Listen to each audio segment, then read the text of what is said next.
muralla era o símbolo da cidade. Señalaba o espacio onde gobernaba o concello e o arcebispado. Tamén señalaba o espacio fiscal.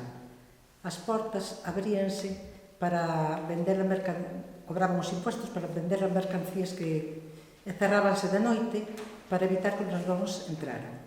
Tamén cando había epidemias, para evitar os contagios. Fora da muralla celebrábanse as actividades máis peligrosas, como eran as cortoderías, onde había tamén hospitales, prostíbulos. Os hospitales, veamos o de San Lázaro, por exemplo, e despois tamén os fornos tamén se consideraban actividades peligrosas. Por iso foron desviados a Sar e a Ponte Pedriña.